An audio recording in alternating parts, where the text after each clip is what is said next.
Friends, Swapna Khushboo चॅनलमध्ये तुम्हा सर्वांचे स्वागत आहे.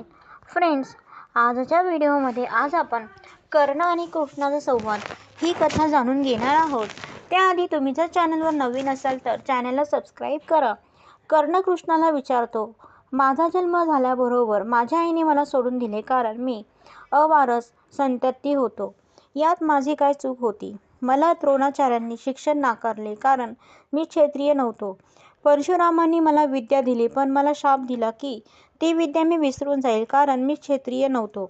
एक गाय चुकून माझ्या बाणांनी मारली गेली आणि गायवाल्यांनी माझी चूक नसताना मला शाप दिला. द्रौपदीच्या स्वयंवरात मला अपमान सहन करावा लागला. कुंतीने शेवटी माझे सत्य तिच्या मुलांना वाचवण्यासाठी सांगितले. मला जे काही मिळाले ते दुर्योधनाचे उपकार म्हणून मिळाले, तर मग मी त्यांची बाजू घेतली. यात माझे काय चुकले? कृष्णाने उत्तर दिले, कर्णा, माझा जन्म कारागृहात झाला. जन्माच्या अगोदरपासूनच मृत्यू माझी प्रतीक्षा करीत होता. रात्री जन्म झाल्याबरोबर लगेच मला माझ्या आईवडिलांपासून वेगळे करावे लागले. तुम्ही तलवारी, रथ, घोडे, धनुष्यबाणांच्या आवाजात लहानाचे मोठे झालात. मला गोशाळा, शेणमाती मिळाली आणि मी चालायला पण लागलो नव्हतो. तेव्हापासून माझा जीव घेण्याचे अनेक प्रयत्न केले गेले. ना कोणती सेना ना शिक्षण. मीच त्यांच्या वाईटाचं कारण आहे, असे लोकांकडून मला ऐकायला मिळायचे. तुमचे गुरु तुमच्या पराक्रमाचे कौतुक करायचे तेव्हा मला साधे शिक्षण पण मिळाले नाही. सांदीपनी मुनींच्या गुरुकुलात प्रवेश झाला तेव्हा मी 16 वर्षाचा होतो. तुम्ही तुमच्या पसंतीच्या मुलीशी लग्न केले. माझे जिच्यावर प्रेम होते ती मला मिळाली नाही, तर ज्यांची मी राक्षसांच्या तावडीतून सुटका केली त्या माझ्या पदरी पडल्या. मला माझ्या सर्व समाज बांधवांना जरासंधांच्या अत्याचारापासून वाचवण्यासाठी यमुना काठापासून नेऊन समुद्राच्या काठी वसवावी लागले. म्हणून मला पळपुटा म्हणतात.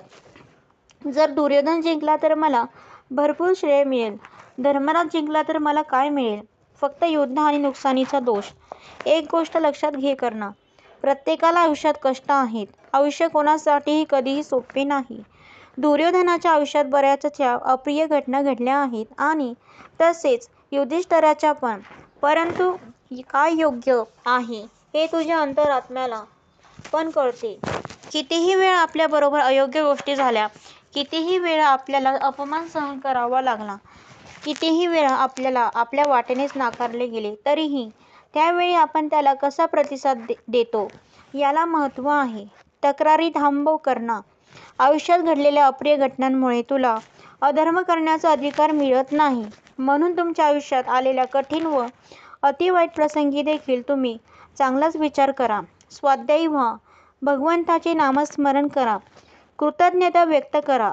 चांगलेच वागा आणि प्रत्येक माणसाला आणि प्राण्याला सहकार्य करा. स्वच्छंदी व्हा आणि हे विसरून जा, कोणी तुम्हाला वेदना दिली की आनंद. जय श्री कृष्ण.